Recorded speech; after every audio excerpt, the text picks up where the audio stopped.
Hi guys, welcome back to the Tech Chat, where today we're unboxing the Galaxy S7 Edge from Samsung. This is really exciting. I've been looking forward to getting my hands on the S7 Edge for a long time. And today is the day. It came in the post this morning. I was very excited, like a small boy, as you'd expect. And now here it is in front of me. And I've got a large knife to open it up and get it unboxed and give you guys my first impressions. So let's open it up. And inside, as you can see, we have the Onyx Black version of the Galaxy S7 Edge. It also comes in silver and gold, but I quite like the black one, I think. But if we start by putting the phone to one side and see what's in the box, if I take the black lid off, inside you'll see there's a little packet full of sort of information guides and also the SIM card ejector, which also houses the micro SD card, which is great to see the return of. We've also got the plug, which supports quick charging. It's the same quick charge 2, which was in the Galaxy S6. It's not the new third generation one, which is supported by the Snapdragon 820 because the Exynos 8890 processor doesn't support it. So Samsung just stayed with the old version. We've also got a USB connector, which allows you to easily and quickly transfer your data from your old phone, whether it's a Samsung or whatever, to the new device. Samsung also kindly provides a pair of bundled headphones with the S7, so I'll give those a go a bit later. So the S7 Edge, let's have a look at it. It is a beautiful device. Both the front and the rear of the glass body are curved, so it's almost like holding a pebble or something in your hand. It's really premium. But let's take this plastic cover off.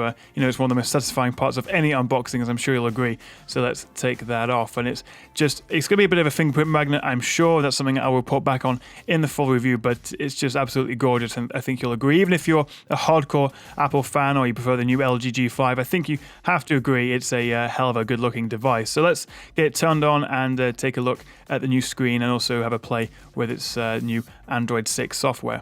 So we're up and running. I've done all the registration and admins. I've also registered my fingerprint, which unlocks quickly. I will be doing a fingerprint comparison between the S6 and the S7 to see if it has improved. But we're on the home screen now, and it's got one of the new backgrounds, which I think look really fancy. I like the dark blue and black combination, but it's a hell of a good-looking phone, as I keep saying.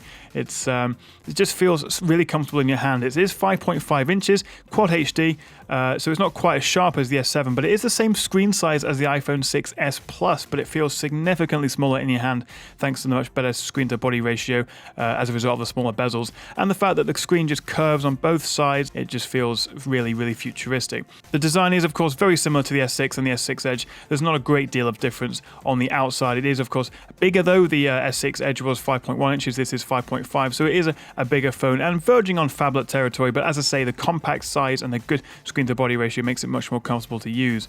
The new 12-megapixel camera also doesn't stick out quite as much out the back. Maybe that's because the Edge is actually a little bit fatter than the S6 Edge, but also maybe they've slimmed it down a bit, but it still sticks out a little bit. It's not quite flush with the device. Now, if I show you guys the S7 Edge next to the Galaxy S7, you'll see the similarities and the differences. The S7 obviously is 5.1 inches still, so it is a bit smaller, but the back is now curved like the back of the S7 Edge. So there is a bit more of a similarity, but of course the front display isn't curved, unlike the S7 Edge. In my opinion, having used both and held both, the S7 Edge is nicer and more premium, but not quite as comfortable to hold. The thinner sides make it a little bit more difficult to hold. It is more comfortable than the S6 Edge, but it feels a little bit sharper perhaps in your palm as you hold it. But generally using the phone, it feels fast, it's responsive. It is, of course, Android 6 along with the Exynos 8890 processor in this UK version. You can also get the Snapdragon 820 in other territories. That comes along with 4GB of built-in RAM and 32GB of storage, which is also expandable up to 200GB by the micro SD card. And it's also, of course, now waterproof and dustproof, which is great to see. So this has been my unboxing and first impressions of the new S7 Edge. Do stay tuned and subscribe to the Tech Chat for a full upcoming review and loads of tests on the new Galaxy devices. Thanks for watching, guys, and please do subscribe.